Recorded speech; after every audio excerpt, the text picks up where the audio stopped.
अस्सलाम वालेकुम। हमल के पहले 3 महीनों में वो कौन से काम हैं जिससे एक हामला खातून को परहेज़ करना चाहिए।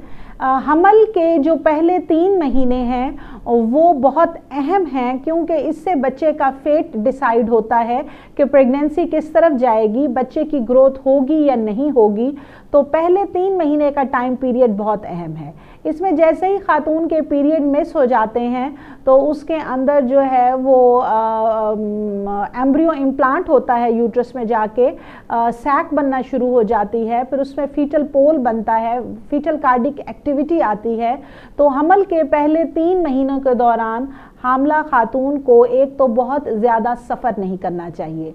अब इसके अंदर जो है वो लंबे सफ़र की बात मैं करूँगी, जैसे 4 से 5 या 6 घंटे की जो लॉन्ग ट्रैवलिंग है उससे ख़ातून को जो है वो परहेज़ करना चाहिए।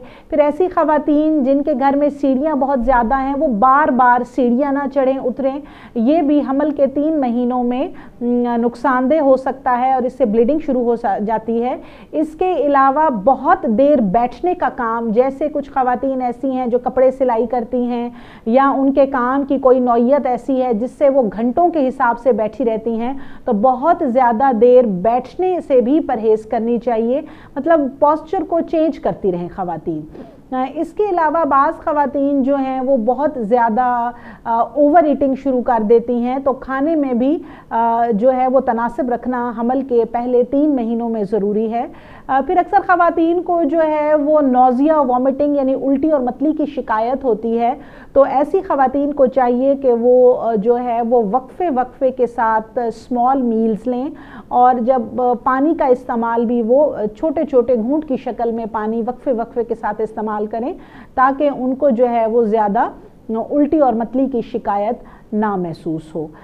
इसके अलावा हस्बैंड और वाइफ इंटरकोर्स करने से भी अवॉइड करें, क्योंकि पहले 3 महीनों के दौरान चूँकि बेबी इम्प्लांट हो रहा होता है तो पीवी ब्लीडिंग का भी ख़तरा होता है। तो इन तमाम चीज़ों से ख़वातीन एहतियात करें और इसके साथ अपनी खुराक को बेहतर रखें, अपने रूटीन में हल्की फुल्की वॉक को शामिल रखें, अपनी जो स्लीपिंग हैबिट्स हैं उसको नॉर्मल रखें, तो ये माँ और बच्चे दोनों के लिए फ़ायदेमंद है।